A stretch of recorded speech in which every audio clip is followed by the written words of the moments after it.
So chapter 8 talks a lot about stereotypes and how we can group people into one of two groups, and we use polarizing language to do so. So whether it's us and them, black and white, gay or straight, male or female, we like to classify people into one of two groups. Beyond our personal language, the contemporary media tends to illustrate these stereotypes in a number of different ways in how they present their stories on the news. The most specific example that comes up to me is when they used a black man from a poor part of Birmingham, the hide your kids, hide your wife, or if that was Mobile, whatever it was, they were trying to use a man who really, really fit the description of the angle they were trying to take with that story. And so they tend to create those stereotypes even a little bit further.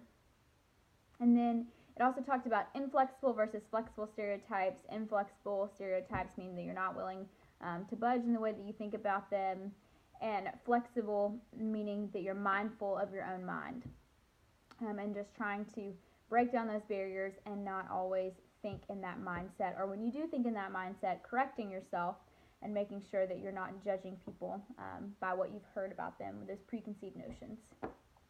And then you asked, have I ever been stereotyped by someone?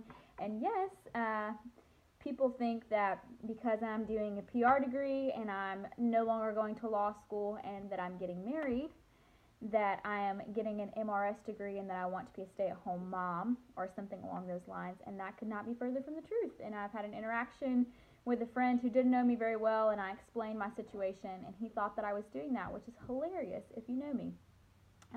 And I knew I was being stereotyped by the way that he was responding and kind of beating around the bush to ask questions that were essentially asking if I was just getting an MRS degree and going to stay at home. And again, there's nothing wrong with that. That's just different than who I am. And the source of the stereotype is just that he's not from Auburn. He's not from Alabama. He's actually from D.C. And so that's something that he probably heard a lot about women in the South, is that they all get MRS degrees and stay at home with children. And again, there's nothing wrong with that. That's just very different from my personality. And my reaction to being stereotyped was just explaining the situation a little bit further and being graceful and making sure that I wasn't angry with him for something silly. And then the effect of our communication, we're not very close, but now when I see him, I want to make sure that he knows that I'm applying for jobs and all of these things that are just my pride being hurt, but just wanting to make sure that he knows me a little bit better than those preconceived notions he had about women in the South, especially who do communication majors or things along those lines.